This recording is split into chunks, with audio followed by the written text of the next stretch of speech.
السلام عليكم ورحمة الله وبركاته. أهلا بيكم في الحلقة 28 من بودكاست فذكر. رمضان كان مليان بركة، كان فيه راحة نفسية كده مش طبيعية. كنا حاسين إن قلبنا طاير من الفرح، والإيمان كان في أعلى مستوياته. الصلاة كانت حلوة ومريحة للقلوب، والقرآن كان جزء من يومنا. بس السؤال هنا، هل يا ترى هنفضل على كده بعد رمضان، ولا هيرجع كل واحد لحياته كأن الشهر ما جاش أصلا؟ خد بالك، ربنا هو رب رمضان ورب باقي السنة. في ناس للأسف بيكونوا في رمضان ملتزمين بالعبادة في كل لحظة، وبعد الشهر ما يخلص يكونوا غير كده تماما، كأنهم كانوا في فترة مؤقتة وهترجع حياتهم لطبيعتها بعد العيد. لكن الصح إن رمضان يكون البداية ليك، مش النهاية اللي أول ما تخلص خلاص نرجع للي كنا عليه. ربنا سبحانه وتعالى بيقول: قال الله تعالى: واعبد ربك حتى يأتيك اليقين.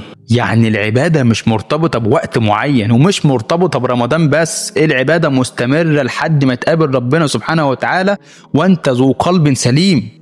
طيب ازاي نثبت بعد رمضان؟ اول حاجة، استمر في الصلاة بخشوع. في رمضان كنا بنصلي التراويح ونحس ان الصلاة بقت جزء من روحنا وحياتنا اليومية كمان. حافظ على الصلاة بخشوع حتى بعد رمضان، وحاول تصلي قيام ليل حتى لو بركعتين بس. تاني حاجة، لا تهجر القرآن. مش شرط تقرأ جزء كل يوم زي رمضان، لكن ممكن تقرأ حتى لو صفحة واحدة في اليوم. المهم ما تهجرش وخليك مستمر، واعرف ان القرآن هو النور اللي بيخلي قلبك حي وبيحفظه من كل هموم الدنيا. تالت حاجة، استمر في الصيام. النبي صلى الله عليه وسلم قال: من صام رمضان ثم اتبعه 6 من شوال كان كصيام الدهر.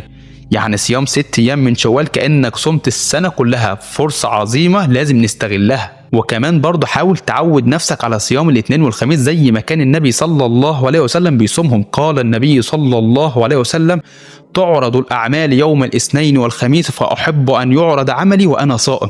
وجاء حديث تاني عن النبي صلى الله عليه وسلم قال فيه: من صام يوما في سبيل الله باعد الله وجهه عن النار 70 خريفا. فليه بقى نضيع الأجور العظيمة دي من إيدينا وهي مجرد أيام بتكون في الأسبوع؟ فنشد الهمة كده ونحاول نلتزم بيها على قدر المستطاع. رابع حاجة، حافظ على الأذكار والدعاء.